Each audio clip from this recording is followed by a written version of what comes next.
ఒక్కసారి ఆలోచించండి.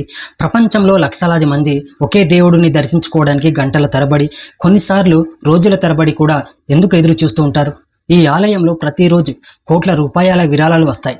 ప్రతి సంవత్సరం కోట్లాది మంది భక్తులు వస్తారు. కానీ ఈ తిరుమలలో చాలా మంది తెలియని కొన్ని నిజాలు ఉన్నాయి. వాటిలో కొన్ని చరిత్ర చెప్తుంది, మరికొన్ని పురాణాలు చెప్తున్నాయి, మరికొన్ని ఇప్పటికీ శాస్త్రవేత్తలను కూడా ఆశ్చర్యపరుస్తున్నాయి. ఈరోజు తిరుమల గురించి మీరు ఎప్పటికీ వినని 10 ఆసక్తికరమైన నిజాలను తెలుసుకుందాం. హాయ్, నేను హరీష్. మీరు చూస్తున్నది గలమెక్స్ టూర్. ఈ వీడియో చివరి వరకు చూస్తే తిరుమల గురించి మీకు తెలియని చాలా విషయాలు కొత్త కోణంలో కనిపిస్తాయి. ఒకటోది, ఈ ఆలయం ఎప్పుడు నిర్మించారు? దీనికి ఒకే సమాధానం లేదు. ఎందుకంటే పురాణాల ప్రకారం శ్రీ మహావిష్ణువు కలియుగంలో వెంకటేశ్వరుడుగా ఇక్కడ నివసిస్తున్నారని చెప్తారు. కానీ చరిత్రను చూస్తే 9వ శతాబ్దం నుంచి పల్లవులు, చోళులు, పాండ్యులు, విజయనగర రాజులు ఈ ఆలయానికి విరాళాలు ఇచ్చిన శాసనాలు లభించాయి. అంటే ఈ ఆలయం 1000 ఏళ్లకు పైగా చరిత్ర కలిగి ఉందని ఆధారాలు సూచిస్తున్నాయి. రెండవది, తిరుమలను ఏడుకొండలవాడని ఎందుకు అంటారు? పురాణాల ప్రకారం ఈ 7 కొండలు ఆదిశేషుని 7 తలలకు ప్రతీకగా భావిస్తారు. అందుకే వెంకటాద్రి, గరుడాద్రి, నారాయణాద్రి, వృషభాద్రి, ఆంజనాద్రి, నీలాద్రి, శేషాద్రి అనే 7 కొండలకు ప్రత్యేక ప్రాముఖ్యత ఉంది. మూడవది, తిరుమల లడ్డు సాధారణ ప్రసాదం కాదు. దీనికి GI ట్యాగ్ ఉంది. అంటే ఈ పేరుతో అధికారికంగా లడ్డూను తయారు చేసే హక్కు తిరుమల తిరుపతి దేవస్థానానికి ఉంది. ప్రపంచంలో GI ట్యాగ్ పొందిన ప్రసాదాలలో ఇది అత్యంత ప్రసిద్ధమైన వాటిలో ఒకటి. నాలుగవది, ప్రతిరోజు భక్తులు కోట్ల రూపాయల విరాళాలు ఇస్తారు. కానీ ఎందుకు? భక్తుల నమ్మకం ప్రకారం శ్రీవారికి మొక్కుకుంటే కోరికలు నెరవేరుతాయని విశ్వాసం. ఈ విశ్వాసమే తిరుమలను ప్రపంచంలో అత్యధిక విరాళాలు అందుకునే దేవాలయాలలో ఒకటిగా నిలిచింది. ఐదవది, తిరుమలకు వెళ్ళిన చాలామంది తలనీలాలను సమర్పిస్తారు.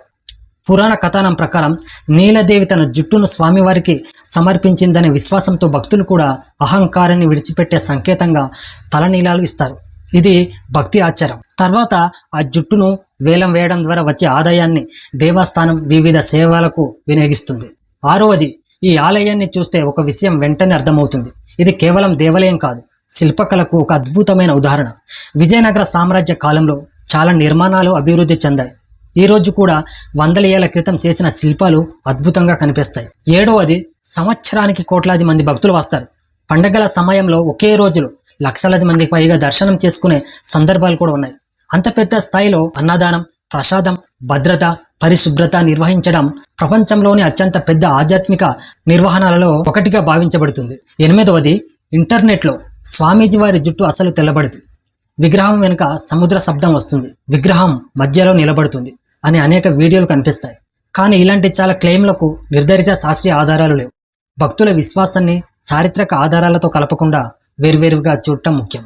తొమ్మిదవది, తిరుమలలో ప్రతిరోజు వేలాది మంది భక్తులకు ఉచితంగా భోజనం అందిస్తారు. ఇది కేవలం సేవ కాదు, అన్నదానం, మహాదానం అనే భారతీయ సాంప్రదాయానికి జీవంత ఉదాహరణ.